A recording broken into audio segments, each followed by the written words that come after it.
Hello everyone, welcome to the market outlook for the week, and this week is going to be truncated. 25th Friday is going to be a holiday on the exchanges thanks to Christmas. And let me first of all wish all of you all Merry Christmas, and hope that you all have great health for many more years, and let there be joy and happiness in your life. On the markets, two levels were conquered since the time I started interacting with all of you all: 13,500 and 13,750. And this morning, when we opened up for the trade on Monday morning, we did see a little bit of red on the screen, but then post that, we also saw the markets recover. Now, our view is that because of a truncated week, uh, along with that, you have new strains of coronavirus in UK. You have concerns in the European countries, which may possibly act as an overhang. But I don't think we need to get adversely concerned about the news flow.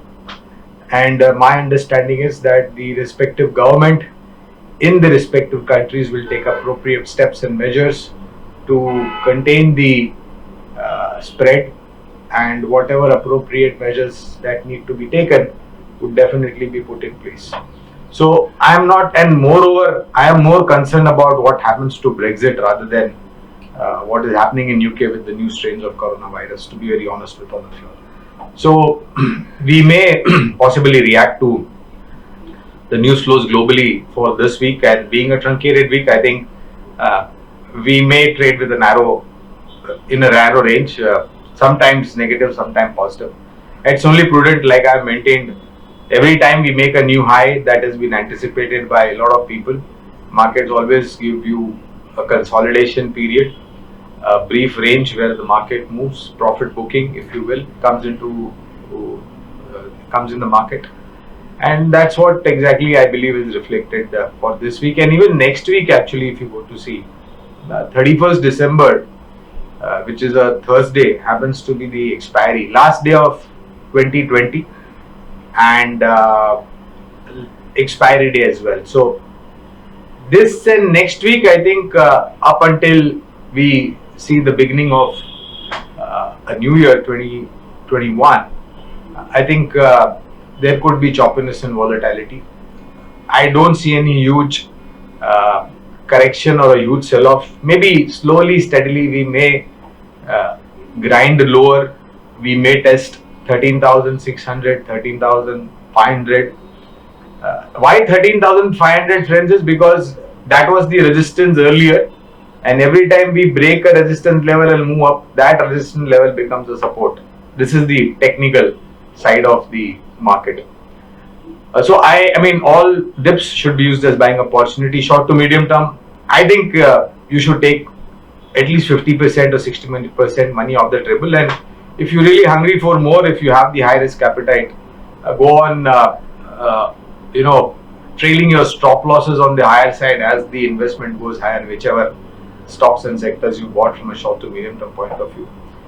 We did see crude oil surpass $51 a barrel on the Brent and closing to $50 a barrel mark on the NYMEX.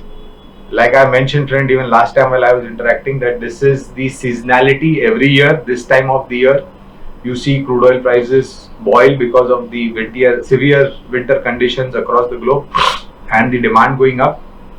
I don't think this lasts for a pretty long period of time, and there are no great indicators on the fundamental side to support the demand staying at an elevated level and the price is moving higher. So it's uh, it's a seasonal effect which will of course subside once we are out of this.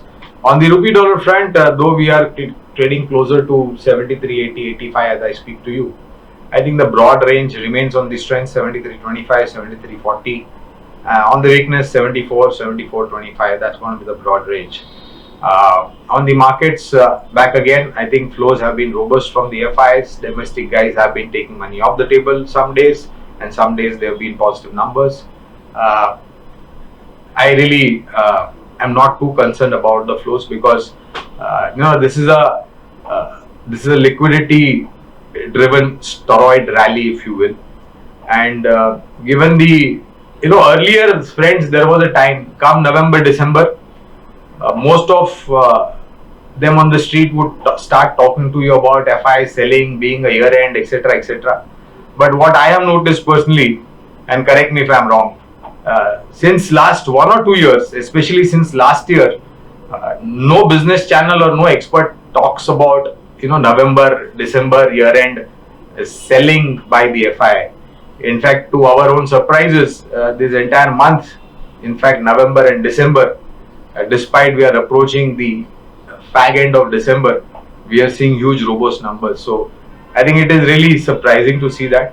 Nevertheless, it only builds our confidence into the commitment that large investors, both domestic and foreign investors, have, and that also reinforces our commitment that come 2021, 2022, there are much more better sides of the market to be seen. You may have brief period of consolidation and profit booking, but like I mentioned, all corrections would be a great opportunity to buy. Last time I spoke about real estate sector, I still believe there is a good potential over there, subject to, of course, every individual's risk appetite, because real estate is a high beta.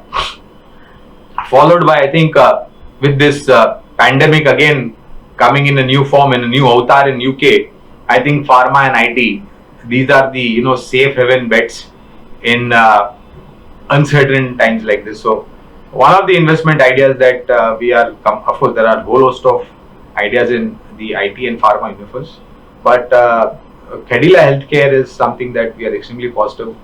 Biocon looks quite positive. Cipla, in fact, we have been reiterating our buy and revising our target on the higher side. So these are the three names in the pharma universe that we are extremely positive. On the IT mid cap, or Coforge NIIT Limited, now of course it's called Coforge. So Coforge looks good. NIIT Technologies, that was earlier. Mindtree, Persistent System. These are some of the ideas, and of course both the twins, especially L&T Infotech, looks quite promising. So I think that's going to be the broad, but even private sector banks, strong NBFCs would be the focus. And like I have been mentioning about two commodity related stocks, cement and metal, they also look quite strong. So stick to basic principles and invest in large caps primarily, and if you have a little bit of more insight and understanding about the market, then you can venture towards the mid cap universe in this sector, of course. So trade with the positive bias, buy on dips, short to medium term, try to take money off the table. As of now, given the outlook for this week and next week, I think choppiness, volatility will be there, and all dips would be a great buying opportunities from a long term point of view. Thank you, friends, and I'll see you again next week. Bye bye.